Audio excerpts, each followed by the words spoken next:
வணக்கம் நண்பர்களே. தமிழக அரசியல் வரலாற்றை மிக கூர்ந்து கவனிப்பவர்களுக்கு ஒரு விஷயம் நன்றாகவே புரியும். பிம்ப அரசியல்.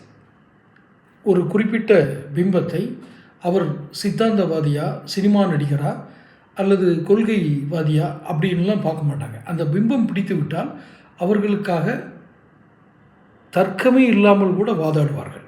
இது தமிழக அரசியல் வரலாற்றில் நடந்த ஒரு பெரும் துயரம் என்று தான் சொல்ல வேண்டும். இந்த பெருந்துயர சம்பவங்கள் இந்த பிம்ப அரசியலில் தான் தமிழக அரசியல் சிக்கி தவித்து வந்தது.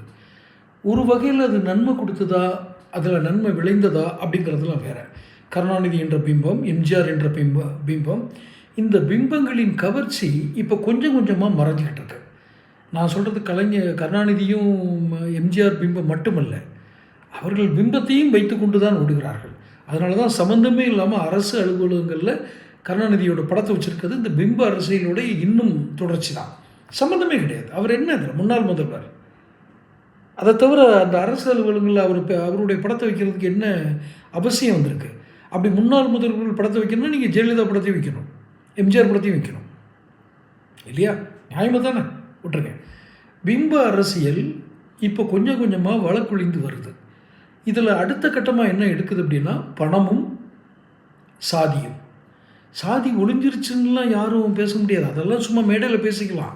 சாதி ஒளிஞ்சிருச்சு வச்சிருச்சுன்னு. இன்னமும் ரொம்ப பகிரங்கமாக டிவி விவாதங்கள் எல்லாம் கலந்துக்கிறவங்க, அரசியல் விமர்சகர்கள், பத்திரிகையாளர்கள் இப்படி தான் தன் பேரை போட்டுக்கிறாங்க. யாரும் திமுக, காங்கிரஸ், பாஜகன்னு யாரும் போடுறதில்ல. திமுக, காங்கிரஸ் யாராவது 1-2 பேர் போட்டுக்குவாங்க. மற்றபடி கம்ப்ளீட்டாக எல்லாருமே பத்திரிகையாளர், அரசியல் விமர்சகர் தான்.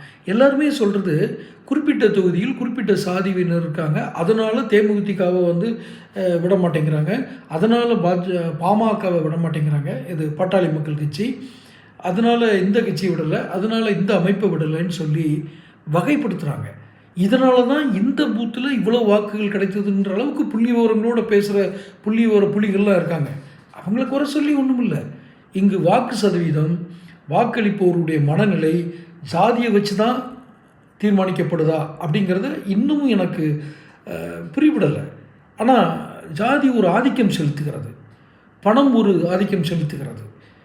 இதெல்லாம் பிம்ப அரசியலோடு சேர்ந்து தான் அந்த தேர்தல் வெற்றிகளை நிர்ணயிக்கிறது என்றால் கடைசியாக ஒரு வார்த்தை சொல்கிறேன். இந்த ஜனநாயகம்னு சொல்லுவாங்களே, அது ஏதாவது இருக்கா? நாம் எவ்வளோ பெரிய மாயையில் இருக்கணும்னு புரியுதா? பிம்பம் மறைந்து சாதி ஞாபகப்படுத்தப்பட்டு பணத்தில் சிக்கி நம் ஜனநாயகம் முடிக்கிறது. தொடர்ந்து பேசுவோம். சேனல் சப்ஸ்கிரைப் பண்ணி